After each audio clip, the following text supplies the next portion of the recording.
It's Tuesday, the 21st of December 2021. Welcome to the Fast Five by Fear and Greed, where we give you the top 5 business stories you need to know in just 5 minutes.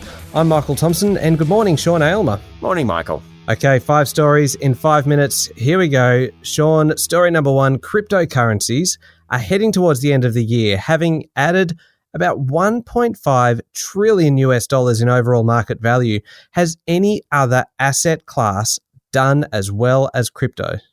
As a collective, Michael, I don't think so. Bitcoin's up around 60% this year, but others such as Ether, Binance Coin and meme tokens such as Dogecoin have done really well too. In fact, Bitcoin's share of the crypto market is shrinking, according to Bloomberg, and analysts forecast that will continue next year. That's because there are so many more cryptos in the market gaining support. Now, the total value of the crypto market is now $2.3 trillion, having started the year at $800 billion. Bitcoin has about 39% of that market and Ether has 20%. In terms of asset classes, cryptos have outperformed. Gold and global bonds are lower this year. Global equities are up about 13%. Commodities as a group are up about 23%, though of course some have done much better and some much worse. Cryptos are up 163%, even though many of them are well off their highs. Bitcoin, for example, is trading 30% below its peak in early November. Michael, 2021 has undoubtedly been the year for cryptos. Yeah, certainly has. Okay, story number 2, Sean, and Prime Minister Scott Morrison has convened an urgent National Cabinet meeting for today as COVID cases surge across the country. That's right. Politicians and I think everyone is really quite concerned in the run-up to Christmas what's happening, particularly with the Omicron variant. New South Wales recorded a third day of around 2,500 cases yesterday. Now, its Premier Dominic Perrottet said he didn't want to kill confidence in the economic recovery, but he did leave the door open for future restrictions. Victoria recorded a little over 1,300 cases. South Australia announced 105 positive cases, and there were 49 locally acquired cases in Queensland. Tasmania recorded 3 new cases. All dreadful news, but Michael, I think we're all looking for some hope, so I'm going to provide just a touch. The sharp spike in cases in the first South African province to report the Omicron variant has peaked well and truly, and in fact, it's trending downwards, triggering hopes that the highly contagious variant may produce a much, much shorter outbreak.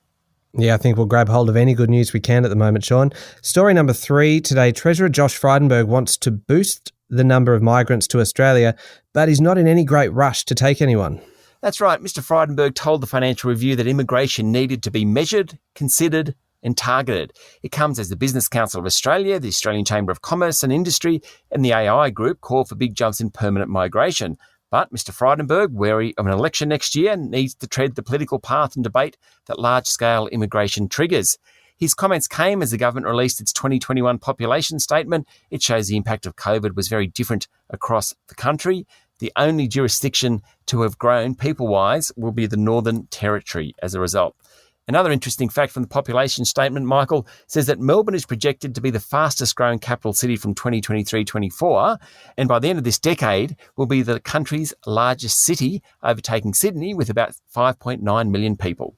Okay. Story number 4 today, and if you've spent any time in the car at all over the last year, you will have seen plenty of billboards around, plenty of companies still advertising, and now we know the top 20 digital advertising spenders outlaid around $400 million this year, Sean.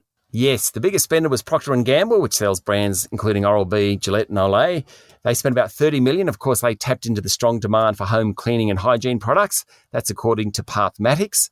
Next was PepsiCo, then Telstra and Singtel and Optus. Number 5 in the pecking order was Mondelez International. That makes Oreos, Cadbury's, lots of lollies, Toblerones, that type of stuff.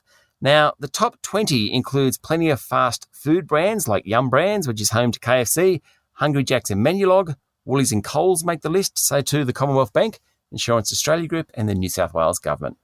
All right, story number 5. I love this one, Sean, because all through the pandemic, people have been predicting the death of the cinema because of the rise of all the streaming services.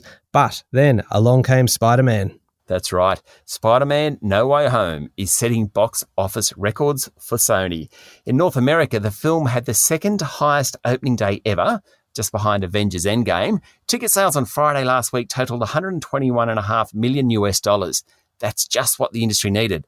For the full weekend, sales were $253 million. And And Michael, an interesting statistic, over the 3 days, Spider-Man took more money than any movie made throughout the whole COVID period in the US. That is good news for Hollywood. Sure is. All right, that's it. The top 5 business stories in 5 minutes. Thank you very much, Sean. Thank you, Michael. It's Tuesday, the 21st of December 2021. Remember to hit follow on the podcast, and if 5 minutes isn't enough, then you can find our longer daily podcast called Fear and Greed on your podcast platform. I'm Michael Thompson, and that was the Fast 5 by Fear and Greed. Have a great day.